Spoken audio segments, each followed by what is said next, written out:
Welcome back to ANNO 117 Pax Romana, the new city builder RTS game. In this video, I'm going to take a look at an extended preview build, so let's crack straight into it.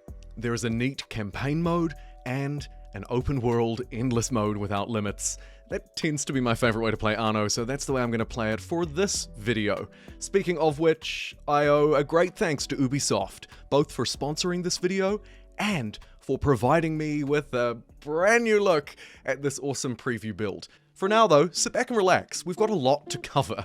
Starting with the very setup of a game. Choose your portrait, customize your banner, there's plenty to choose from, a few more than I was expecting, and then move through to the difficulty settings, where you'll see normal through to veteran. Generally, the incidents, as well as the refund costs, will change, though if you delve into the settings, you're welcome to pause and take a look at any one of these tabs if you'd like to. I'll show you them all, but I won't dwell on them too much because there's a lot of them, and we can change a lot of stuff, including which emperor we'd like to worship, for of course we are but a governor in a much broader world. Speaking of which, game setup would not be complete without also choosing some other governors to inhabit this place. Speaking of the world, if you played the demo, you'll be familiar with the big choice. Do you want to start in this region, Albion, the Celtic hinterland of the Roman Empire? Perhaps a little rough and rural, if not absolutely boggy. Here we'll place our brand new curved roads to try and tame this land, and ultimately have both a Roman and Celtic population.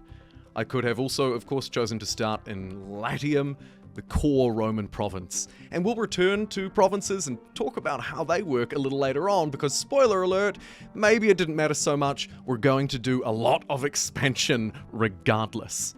Back to the task at hand though. Starting in Albion, you begin with the Celtic village, and it looks very different to a Roman one. The marshland in particular, of course, provides a whole load of unique resources that will ultimately shape this campaign and make it quite different to that of a starting one in that core Roman region.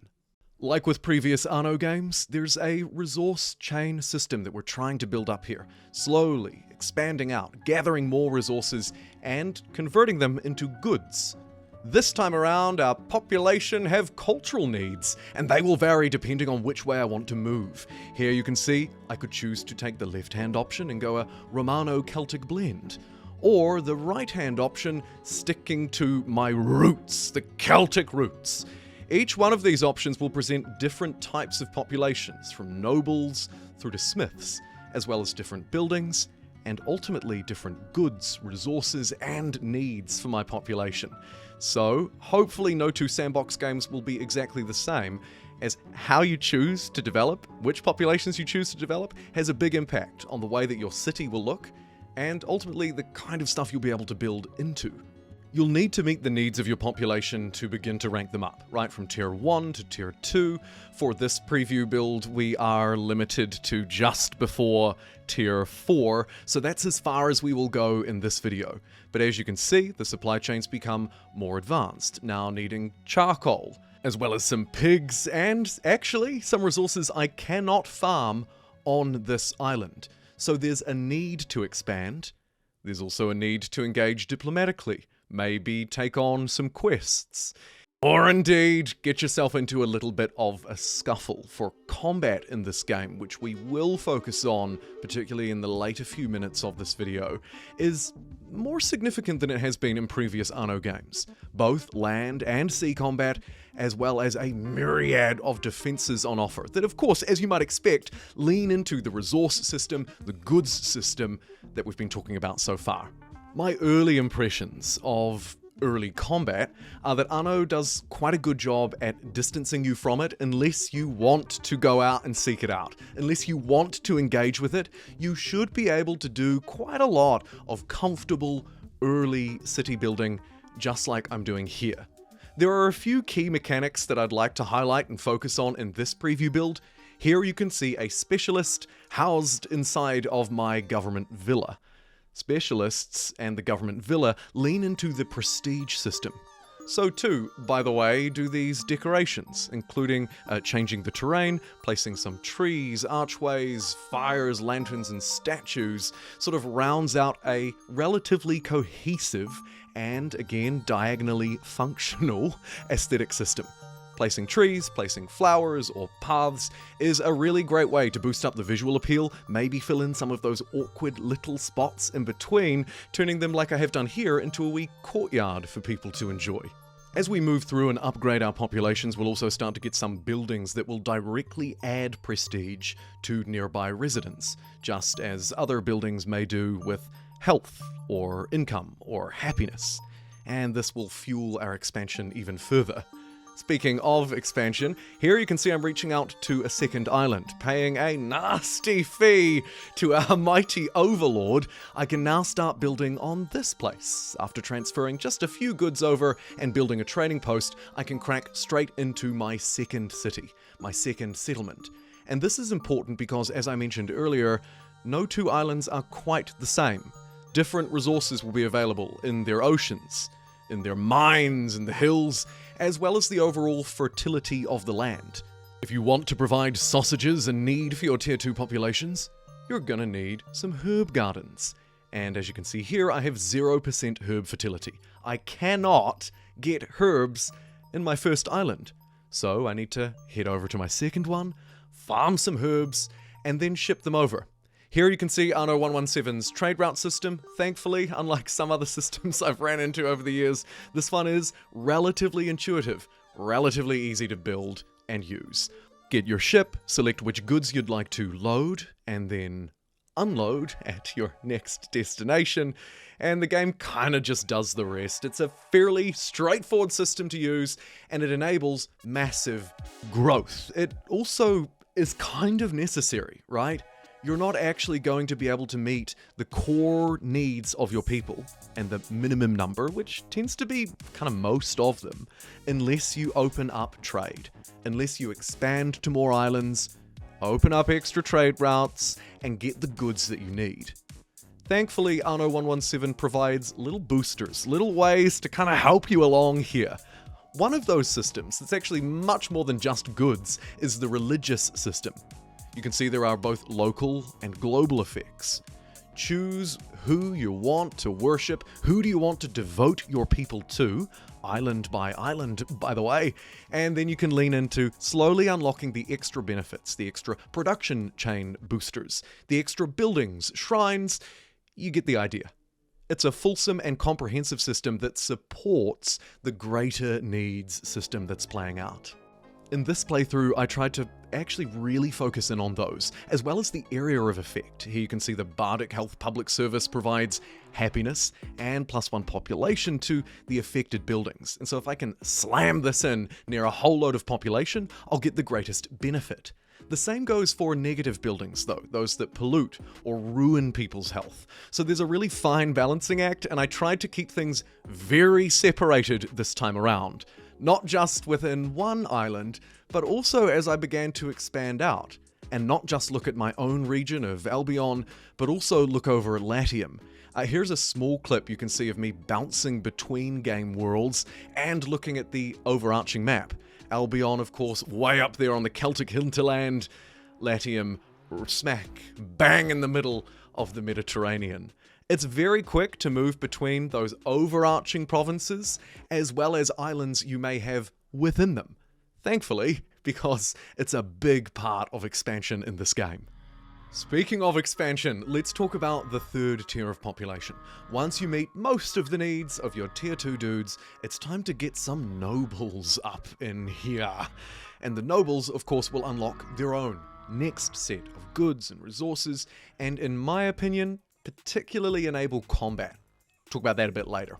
For now, let's take a look at the nobles. They are, of course, the change from the demo build of the game, the brand new population that you might not have seen before. They require things like temples and baths, wigs and togas. They have a variety of needs, perhaps most importantly and initially, bird tongues and aspic and wine.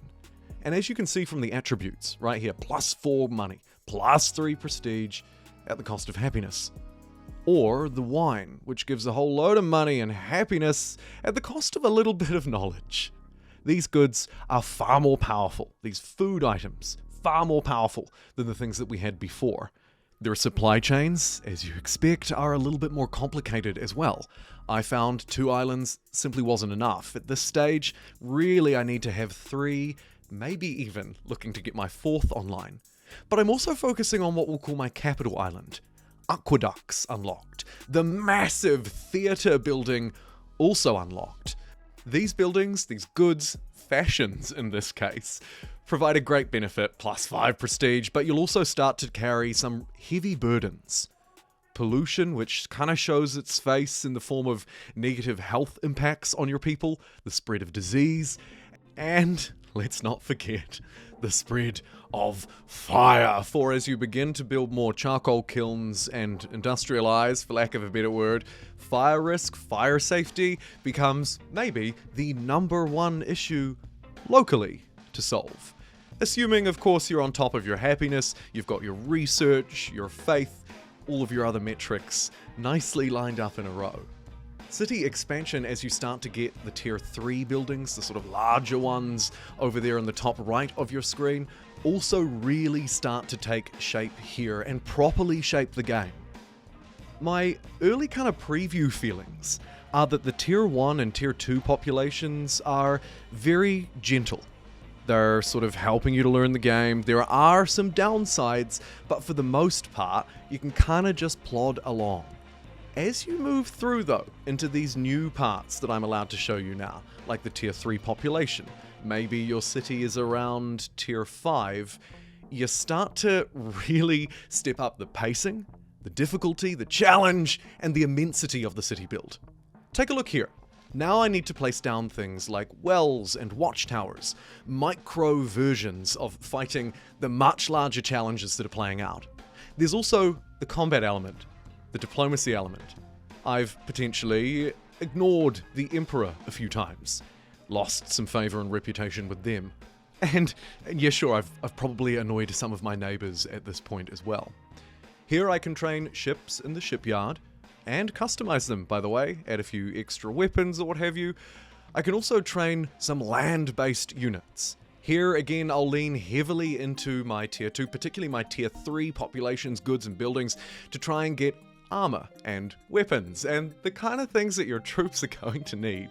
Load them up onto a civilian ship with a couple of military ones in tow, and it's time to check out an early look at how combat plays in ANNO. This is, of course, a real-time strategy game, so my islands are still clocking away in the background, doing their own thing, while I'm out here fighting. If we take a look at the war declarations for a moment, I'm going to pick on the humble farmer next to me. You can see that in this case there are 2 different types. A limited war, where civilian structures and ships are off-limits. It's less likely to annoy the Emperor. Or an all-out war, which will probably peeve the Emperor a little more and pull everything into the fight.